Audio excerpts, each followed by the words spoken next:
Hey everyone, this is Glenn Greenwald. Welcome to a new edition of System Update, which is our periodic video show that we devote to interviews or various topics that are best covered through video as opposed to the written word. I think you're going to really enjoy this discussion today. My guest is Ben Burgis, who is a philosophy professor and an actual, real unmitigated leftist who has a new book entitled Canceling Comedians While the World Burns, a critique of the contemporary left. And what I found so interesting about this book and about Ben's analysis in general is that he very much is somebody, as I said, who is on the left. He believes in left wing economic policies, left wing foreign policies, and yet instead of writing a book, which is much easier to do, about all the evils of the right or even establishment liberalism, he decided instead to critique his own political faction and to do so in an extremely candid and honest way that I thought was very valuable to the discourse. And in particular, he is concerned mostly about certain cultural dogma that the left has adopted that almost ensures that as many people as possible will be alienated from the parts of their agenda that they might otherwise find compelling. It has become, on both the populist left and populist right, common to find numerous issues in common, whether it's opposition to monopolistic power by big tech or the abuses of Wall Street or mass income inequality or abuse of workers, a whole variety of anti-elite, anti-establishment views that in both economic realm as well as foreign policy realm, opposition to the CIA, the FBI, the security state, imperialism, military spending. And yet one of the things he argues is that there are gratuitous and superficial and alienating components of left-wing political culture that severely reduce the likelihood of success for the political movement that he really supports. And in doing so, we cover a lot of ground in talking about his book, from asking the question of whether or not the left actually wants to win in terms of its politics or whether they prefer a victimhood status of always complaining that they're out of power, as well as some of the cultural excesses that the left has adopted in the name of social justice that alienate and drive away a lot of potential allies. So Ben's a very careful thinker. He's a very thoughtful writer, just as you would expect a philosophy professor to be. He really delves into arguments by going to their first principles. I press him a lot on a lot of the contradictions, not only within left-wing politics, but within his own argument. And I think he does an outstanding and really illuminating job of answering those questions. And I think it will be illuminating for anyone on the left, right, or anywhere in between to hear the discussion, because in one way, it's a model for how you critique your own political faction in order to improve it, in order to make it more likely that it can win. But I also think the critiques of left-wing culture in and of themselves are very valuable and well thought through and deserve to be heard just on their own merit. So here's my discussion with Ben. I really enjoyed it, and I hope you will as well. So I am delighted to be joined now by the author himself. Ben, thank you so much for taking the time to talk to me. Yeah, thanks so much for having me, Glenn.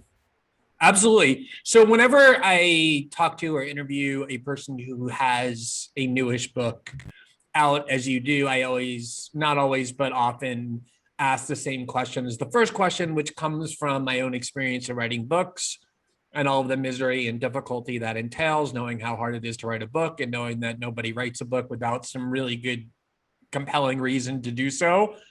So I generally ask, what is it that impelled you to write this book? Like, why did you think this book was something that was worth all that time and energy that had to go into it? But I want to amend that question, or at least like maybe add to it in your case. Sure. Which is, I think in general, it's always easier if you're writing a political book and you're a political person associated with a particular political faction, as you are. I think, it's fair to say you're kind of associated with the Bernie DSA laugh without putting you in a box too quickly, but just roughly speaking, it's always easier to write a book that basically is either designed to say, here's why this faction is amazing and awesome and fantastic and emergent and ascending, Right. or to say, here's why the enemies of Yeah. my Yeah. faction are evil and menacing and need to be destroyed. Yeah. And not only is it easier to write a book like that, but it's also easier to market, easier to convince people to read it because you're connecting to the thing they want. And what you did was the exact opposite. As a leftist, you wrote a book basically designed to critique Hmm. not even the Democratic Party or modern establishment liberalism, which is a different faction, but the faction to which you belong. The subtitle of your book is even, what is it, a critique of the contemporary left? Hmm. Is the subtitle of your book. So you're essentially saying to your own kind of listeners, audience, colleagues, comrades, I'm writing a book to explain what's wrong with us, which is really hard to do. So let me ask the general question, which is, why did you think you needed to write this book? And then why did you decide to climb that mountain? Yeah. So as you said, I mean, I definitely have a very definite, team that I identify with. I am, DSA gets some money from me every month. I'm on the masthead at Jacobin. But so why I wrote this was extreme frustration with the things that it seemed to me that people who, broadly speaking, have my political goals were doing, and ways that they were acting that strike me as just fantastically counterproductive to actually achieving those goals. Not least the fact that people react so badly to any sort of internal criticism, right? Like the late Michael Brooks had a great line on the weekend show he did it on at Jacobin with Anna Kasparian, where he said that it's that saying somebody is against the left because they're criticizing is like saying that a basketball coach is against his team because he makes them do drills. Like it's bizarre on that level. And part of what I was trying to figure out in the book is why it is that we act that way. So I'll just give you one small example that's not in the book of the kind of thing that made me think there was a real problem here, which was a personal example that I had. So Jordan Peterson is somebody who I have spent tons of time criticizing, the things that I think that he's wrong about, his defenses of traditional hierarchies and etc. And I actually co-wrote a book that was partially about defending him, etc. But when he went You mean to, that was about critiquing him? That was about criticizing? yeah, exactly, Yeah. Yep. Uh, and but when he went to rehab, and I read the article about him going to rehab and how he'd started to have issues with dependence on prescription medication, after his wife had a cancer diagnosis, and I tweeted out what should have been the most anodyne possible thing, which is I could not disagree with Jordan Peterson more, but it sounds like he's in a very bad place. I hope he gets the help he needs and he successfully recovers, which is like should be the least controversial thought that's ever crossed my mind. And I had a surprising number of people who were saying that they were disgusted with me because of my expression of solidarity with this bigot, and that I had said that I feel bad for him, that there are people who I care about who've had drug issues, and I feel bad that he's going through this, and I hope that I hope he recovers and gets the help that he needs. And it was sort of shocking because I've certainly had people pile on me and denounce me over nonsense before, but oftentimes in this case, with people I really wouldn't have expected to, and I thought, really, because of this, right? What's going on here? And there was a sort of series of incidents that happened, including some while I was writing the book, that made me think that there was a larger issue here. Like, for example, one in, you mentioned Bernie earlier during the 2020 presidential campaign. Joe Rogan said on his show, a guest asked him, I think it was Barry Weiss, asked him who's going to vote for. And he said, oh, probably Bernie. I think he's a good guy. And he had like a minute where he's talking about Bernie Sanders. And the Bernie campaign did the obvious things. The most popular podcaster on the planet, has a vast audience of not very political people who are not necessarily going to vote in the Democratic primary, and cut it up, put it out as a little clip. And a lot of people got very upset at him including for AOC. Yeah, I've heard that. Yeah, that she that was like behind the scenes, but apparently AOC had an issue with that. That he was touting the endorsement of this not a word I heard a lot before in my life, but I heard a lot then, touting the endorsement of this terrible person, Joe Rogan, and and that really made me start to wonder, because when I think about that, or I think about like even something like as like relatively trivial as it is, so even something like the notorious clips from the 2019 DSA convention of one person, of people being told they weren't allowed to clap, because there could be like 3 people out of 1,000, who had some particular noise sensitivities, and one person is yelling at everybody about the clapping, and they use the phrase "Hey guys," and somebody else says "Hey guys" is gendered language. And I look at all this, and I think something fundamental has gone very wrong here. And it seems to me that what it is that far too many people who nominally agree with my political goals, who want to, give everybody health care, and, give working people, more power, at the workplace and outside of it, and end the wars and all that good stuff, in practice, what they're doing doesn't seem to be about trying to build the most appealing version of left so they can convince as many people as possible to actually build a majority movement to bring about those goals that they supposedly care about.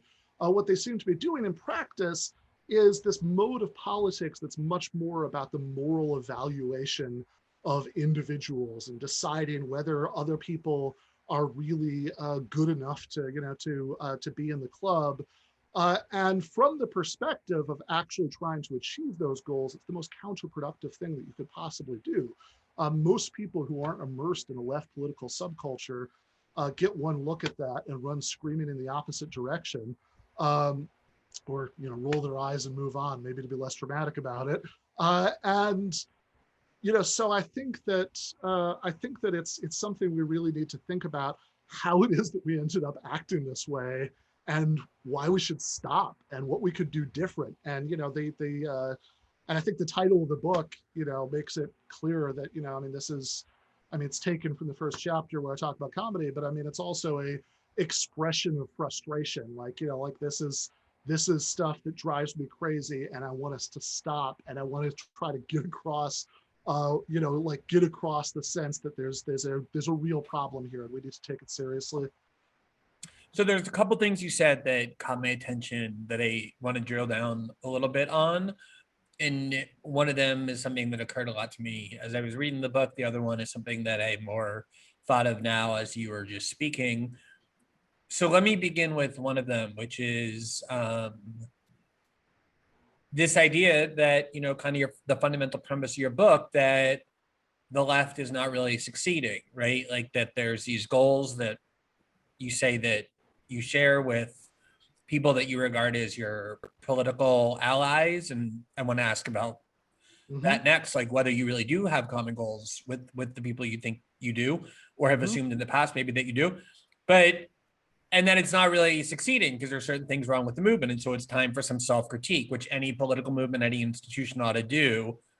There's kind of a countervailing view to that, which is actually the American left is stronger now than it's been in, I would say, decades, probably going back to, I think you'd probably have to go back to the 1960s when at least like the counterculture left made such an impression, when there were mass movements against the Vietnam War and in favor of civil rights, in terms of like an active left, like a loud active left that cannot be ignored. When I started writing about politics in 2005, you couldn't count on, you would probably need just one hand to count the number of people who you could identify as prominent left-wing voices, say in Congress, let alone like the institutional left. And I think a lot of people, especially people who aren't on the left, it's like this weird phenomenon I've noticed. It's not all unique to the left, which is that every political faction always believes that they're always on the losing side of things. Everyone always believes that their faction is losing everything, that they have no power, that they're always oppressed, right? It's almost maybe something tribal that is in us. But I think when you look at the left, when you look at obvious things like the number of elected members of Congress who would say like identify openly with the Democratic Socialists of America, what are there like maybe 8 to 10 of them, as opposed to 1 or 0 before.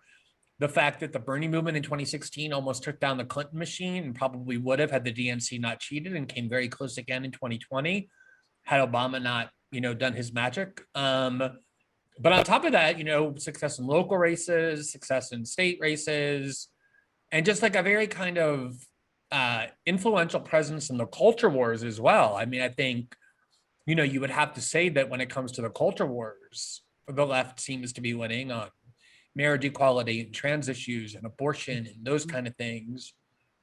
What's your argument for why the left isn't succeeding?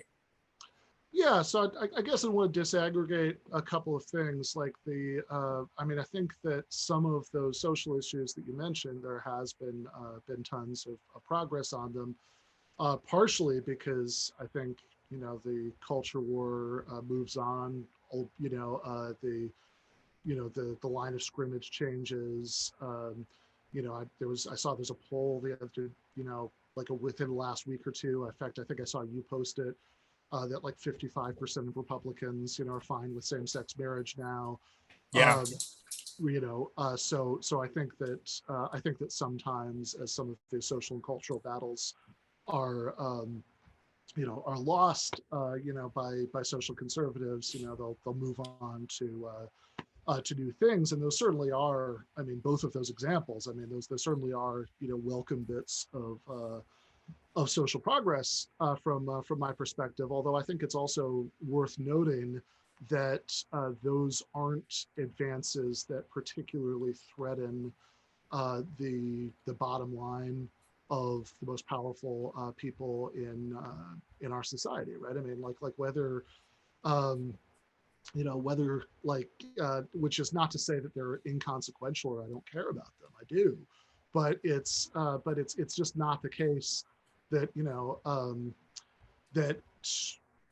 whether Goldman Sachs is going to have black, gay, trans people in certain positions or not, that they're going to make just as much money one way or the other. That doesn't really impact them. In fact, if anything, in some ways, I know that on the left, we sometimes really want it to be the case that all the things that we don't like are marching in the same direction, so we can have a kind of unambiguous moral judgment. But in some ways, it's actually good for capital to get past certain kinds of arbitrary prejudices, because that way you can just work as an efficient machine, best person for the job, without worrying too much about stuff like that. Or it's like, it was like when the military first integrated racially and then integrated in terms of allowing openly gay people to serve. It probably was the thing that strengthened that institution the most, right? Because it made it so that, the military is a lot more powerful and a lot more popular if they're not just a straight white male institution, but now we're an institution that throws open its arms to first Black people and then women and then gay people and now trans people. Same with corporation. It strengthens those institutions. It doesn't weaken them. Totally, but of course, again, it's yeah, exactly. And it's going to be very cold comfort if you're if you live in a village in Afghanistan that's going to be bombed, that you're now being bombed by a vastly more diverse military. So, which again doesn't mean that discrimination isn't bad or that ending it isn't good. But I think it is also worth maintaining that larger perspective, that even when we're talking about real legal advances for equal rights and dignity that matter, even when we're talking about that, it doesn't really impact their bottom line. It doesn't really hurt these institutions, doesn't change the balance of power on that global military level you're talking about, certainly doesn't change the economic balance of power at home, much less cases where we're not really talking about substantive advances for that kind of like extensions of that 60s rights revolution, but instead we're just talking about performative gestures, which is what, when people talk about like, the left being ascendant and, culture wars, it seems to me that what they're really talking about is you having the same forces that have always held power, continuing to hold power, but doing so at the same time as making a lot of empty performative gestures in the directions of racial inclusivity, or making people go to trainings or other things like that that don't actually have much impact on anything in the real world. I mean, I think when it comes to if by the left you mean the Bernie movement, the DSA attempts to create things like universal health care, to much less interventionist foreign policy, et cetera, then I think that what you're saying is half right. That it is certainly true that things are much better now than they were, like unfathomably better now in many ways than they were in 2005. I remember 2005. It was dismal. What I would argue is not that there haven't been advances. There certainly have been. That you go from having one person, Bernie Sanders, in either House of Congress, who called himself a socialist, to now we're up to 10 or whatever. Although the other 9 are in the House. That's an advance. The fact that Bernie came so close to the presidential race, that's an advance. The fact that the DSA, sure, might be the biggest, far left organization since SDS or something.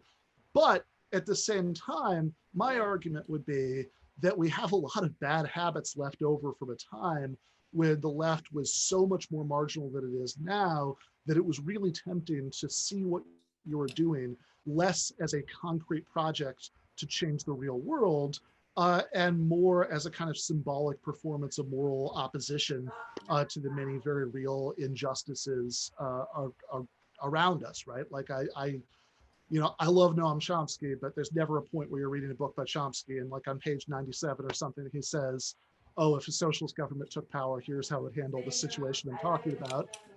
And that's not even necessarily, I mean, I think given the time, the political period in which he spent most of his life, I think that's understandable. It'd sound like saying, when I become emperor of the galaxy, here's what I'll do.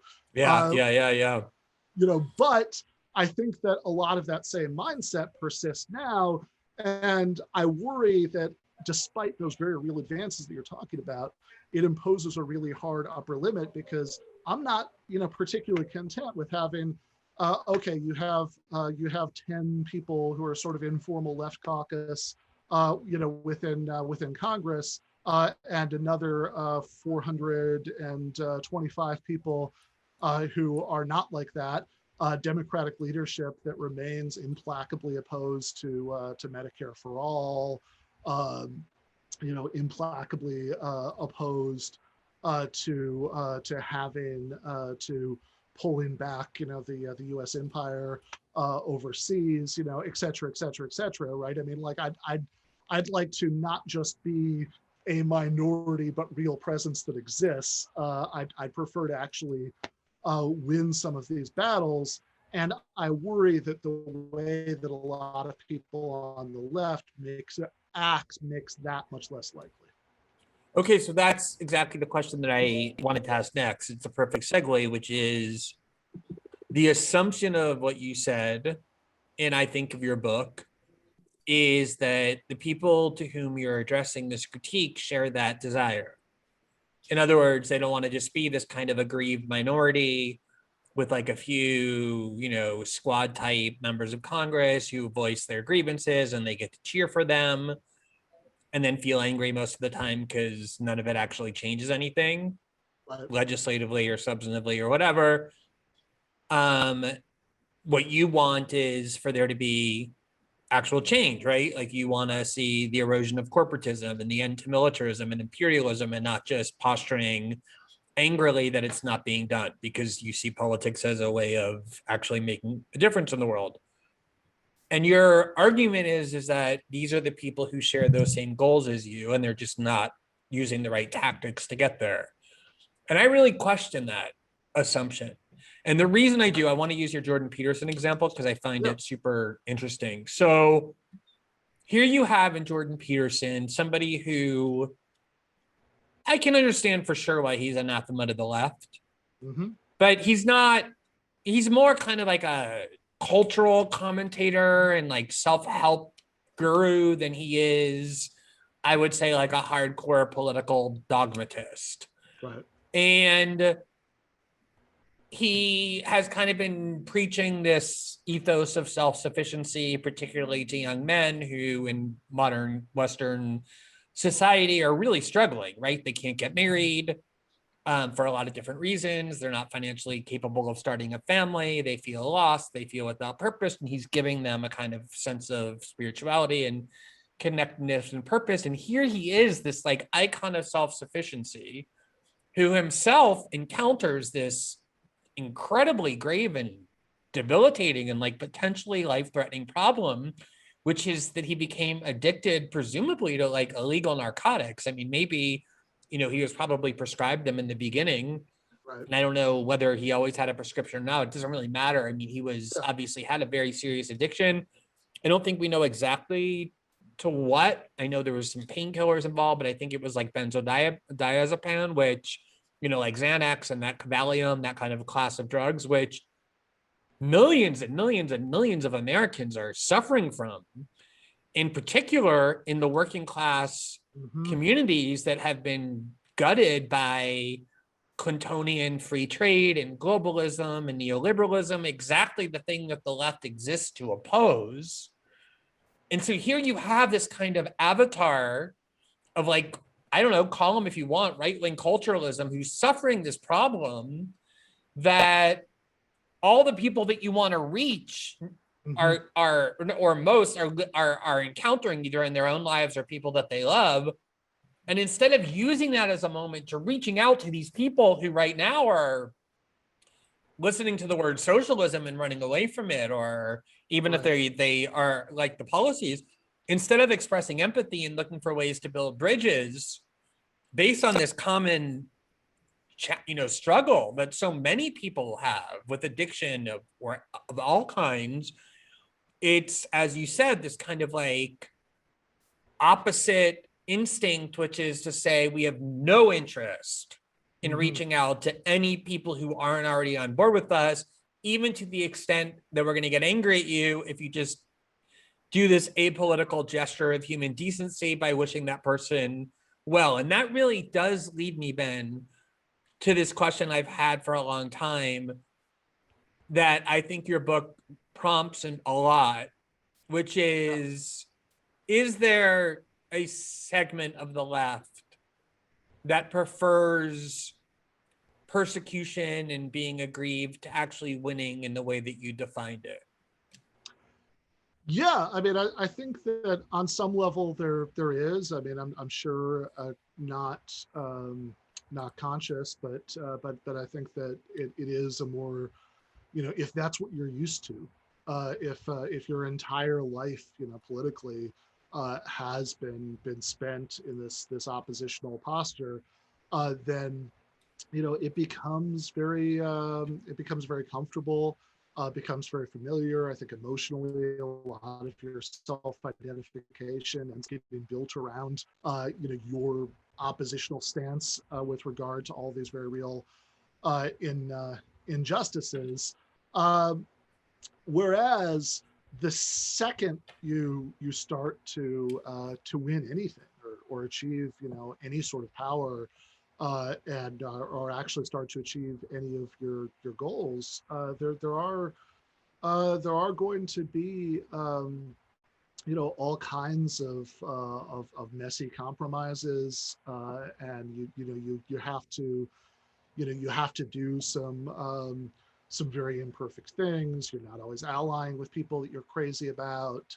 You have, you know, you have to think about trade-offs that you might prefer not to think about. I mean, if you look at like any left movement that has actually achieved like parliamentary power anywhere in the world, you'll see this. Even if you look at like insurrectionary movements that have achieved power, like the Bolsheviks or whatever, you'll still see a version of all of these problems.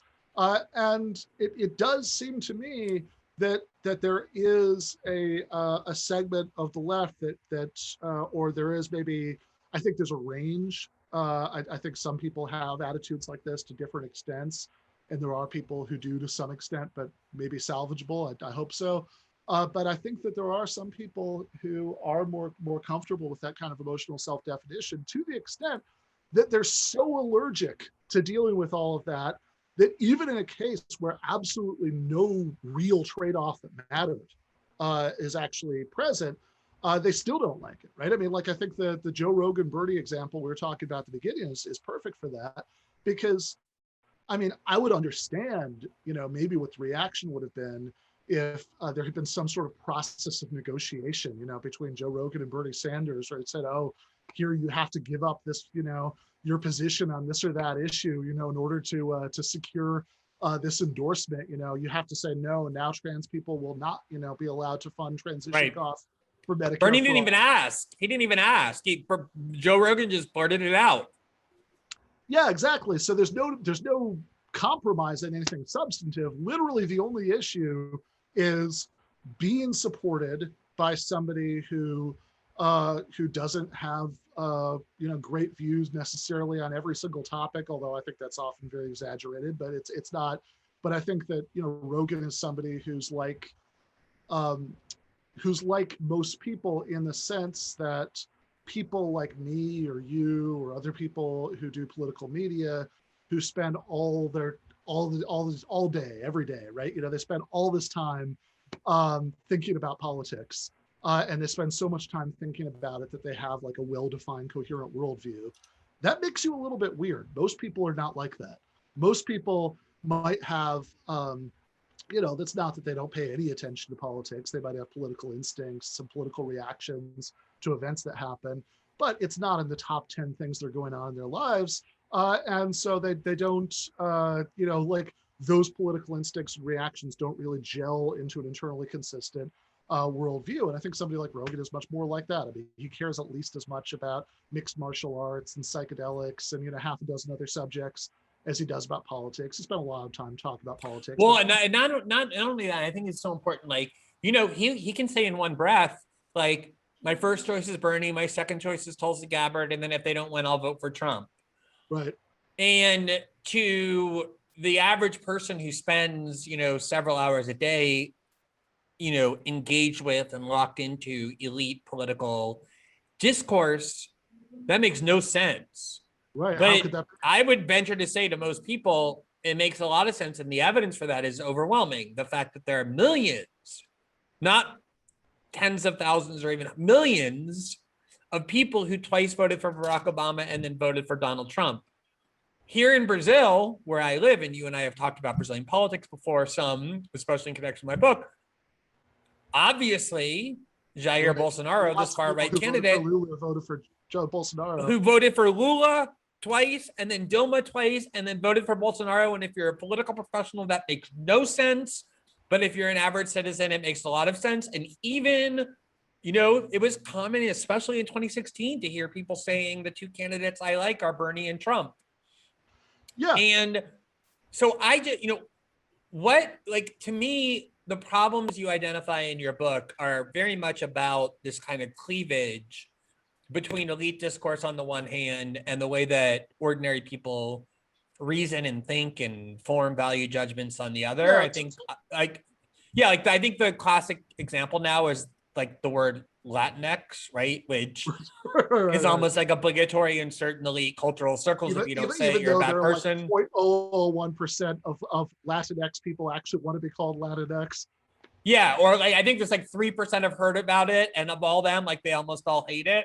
Right. Like that's just like the most extreme example, but I think you see that over and over and over. So it's a telling example for sure. And what explains that cleavage, and how can people on your side of the political scale start to think about and fix that? Yeah, I mean, I think that part of what helps to explain people who might say, yeah, I voted for Lula twice, voted for Dilma twice, and then voted for Bolsonaro, or certainly in the case that I'm more intimately familiar with, people who maybe even people who would have voted for Bernie if he had been the nominee, Democratic nominee, but who voted for Trump, which there's a lot of statistical evidence that was a common thing, certainly common enough that it would have changed the outcome of the 2016 election. I mean, the slightest wind could have been different, Trump would have lost in Michigan and Wisconsin. Certainly, I think Bernie Sanders being the nominee would have done that.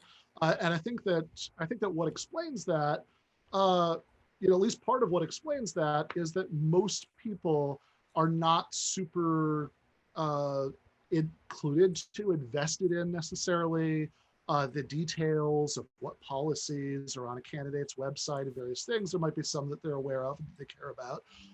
But oftentimes the calculation is being made on a much more visceral level. Do you think, does this person seem to care about, seem to be responsive to the things that affect my life? Does this person, or even if they aren't, if I really hate the mainstream establishment because they seem to have made my life terrible, or at least criminally indifferent to it, does this person seem to be opposed to and to be hated by that same establishment? If so, how bad can they be? That they're all, and also again, I think that oftentimes, even on an issue level, I think that many people, have reactions to different events, different policies that can be a little all over the map from the perspective of a political professional who's thinking about this all the time, because they haven't thought about enough for it to gel together into a coherent worldview, and that's okay. I mean, I don't think that's a criticism. I think that most people who are who have to pay pay bills, who have to who are faced with all kinds of things in their lives that are more urgent to them than this, and who also just want to spend time with people they care about, are understandably not obsessed with this stuff in the same way that like a media professional tweets all day and all night about it is. But I think that the most effective strategy when it comes to to people who have combinations of views like we're describing that might sometimes seem odd or frustrating, or how could they possibly have this view and that view that doesn't make any sense? The least effective thing that you could do is to denounce them over the things that you disagree with them, and say that until they fix those, you're never going to have anything to do with them. The more effective thing that you could do is to focus in on the most appealing parts of your program, the things that even if somebody might have. Even if maybe somebody has views that aren't great about trans people, for example, they might still really want healthcare. They might still really hate Blue Cross Blue Shield based on their the constant frustrations of dealing with them. They might not want the United States to fight wars abroad because they might know from their experience, people they care about, who've had to go off and fight in those wars, what it's done to them. Etc. And you can appeal to them on the basis of those things. And I would actually argue that the lesson of a lot of relevant history is that the best way, if you look at the history of the labor movement, for example, the best way to get people to have better attitudes, even to the extent that that's the goal, right? Which I think we should question. I think that my primary concern in politics is changing the material world, not changing the thoughts in people's heads. But even to the extent that you are concerned about the thoughts in people's heads because they have destructive prejudices, I would argue if you look at the history of the labor movement, that it's a much better strategy to try to collaborate with people around shared interests and to build movements based on solidarity for those shared interests, and hope that in the course of working together with other kinds of people to achieve that, maybe that their attitudes will improve, that's certainly a better strategy than just saying like, oh, you have problematic views X, Y, and Z, to hell with you, I want nothing to do with you. Well, so in this case, to like one of the, to me, like the nub of the book, and the reason I actually wanted to most put it before my own readership, I, contrary to popular views, I've always had like a very ideologically diverse readership. This is not a new phenomenon for me. When I first began writing about civil liberties, this against George Bush and Dick Cheney, I had a lot of leftists and liberals who liked it because it was anti-Bush and Cheney and anti-war and terror. But I also had a ton of libertarians who were very much, supportive of a defense of due process and free speech and limits on executive power. And then obviously when I did the Snowden reporting, I would say probably half the support we got were from like just traditional Republicans. Maybe some of it was partisan opportunism because it was a story about Obama spying on people, just like there was partisan opportunism for Democrats defending the NSA, who wouldn't have if it would have been a Republican president. But a lot of it was because, there's kind of like this joint cause where people on the left are very skeptical about and even hostile to the security state agencies that we were exposing, and people on the right are very much there's that strain of like limited federal government, and we don't want the government monitoring us and spying on us. And it was a very kind of trans ideological cause that emerged. And even in the Congress, when there was legislation to reform the NSA, it was co-sponsored by Justin Amash, and then like this kind of far right libertarian Republican from Michigan, and his far left, at least for the House, Michigan colleague John Conyers. Those were the two sponsors of that NSA reform bill. And I see this all the time. I to this day, the things I write about, if I write against imperialism and militarism and questioning NATO, you can find support on the left and the right if you're purposely seeking to do that, right? Like you can, it depends on what words you choose, right? So if you are railing against centralized corporate power on Wall Street and you do it under the banner of a hammer and sickle, or even under the name socialism, you may end up repelling people who, without those words, are going to be completely supportive of the substance of what you're trying to do, even if it's in a limited way. So my question to you with this book, which, one of the, what I think is I loved about it is because I have a ideologically diverse audience, I could always tell, it'd be like one paragraph where it'd be like, God, the left's going to hate that. And the right's going to really like it. And then the next paragraph would be, wow, the right's going to be, this is crazy. And the left is going to be like, okay, I'm back on board. Which I think is a good way to read a book if you're feeling unsettled, right? As opposed to in this like groove where nothing's bothering you and you know what's coming.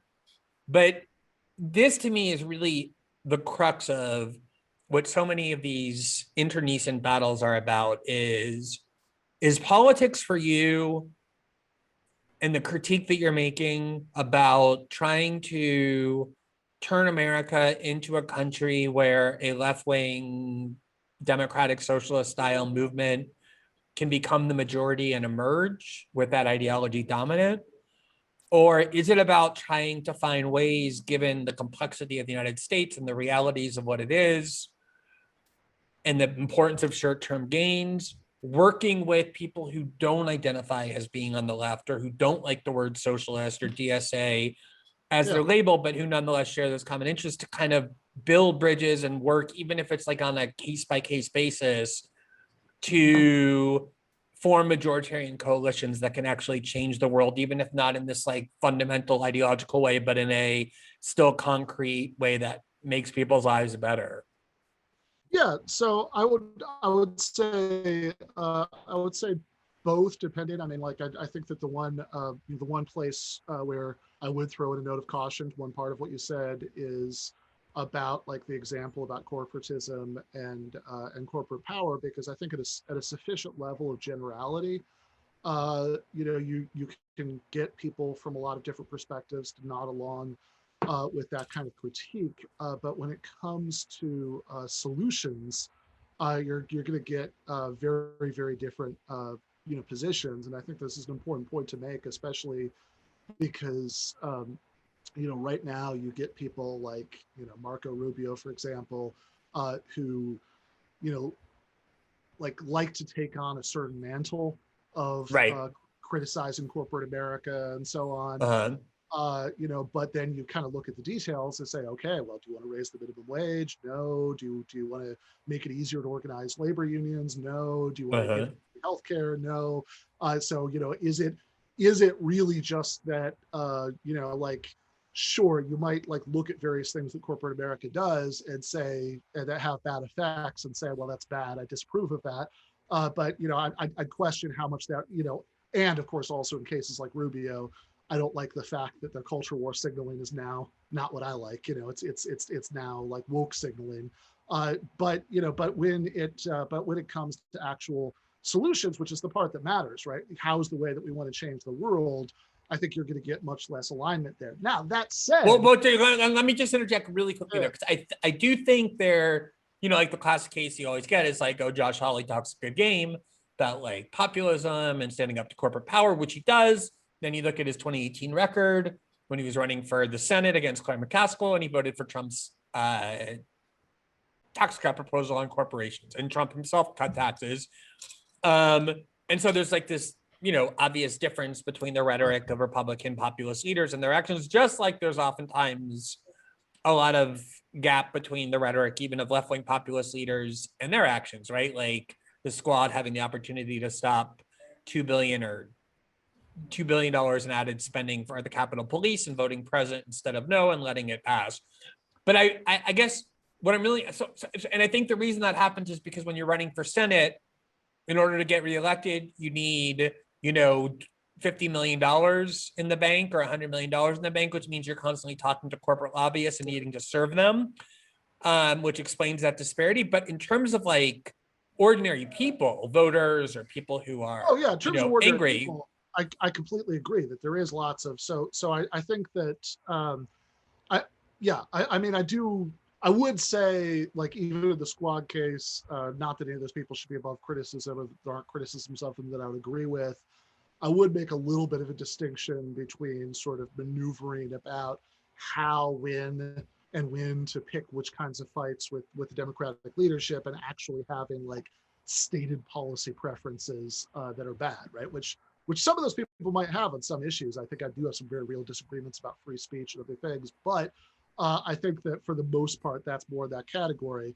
I think that it is important to note, even among people who aren't elected politicians, right, that on a sort of leadership level, that there is this big gap that you're talking about. Like the example I always think about is Steve Bannon did a Monk debate a couple of years ago with David Frum. And it was a very hyped event. It's a big deal.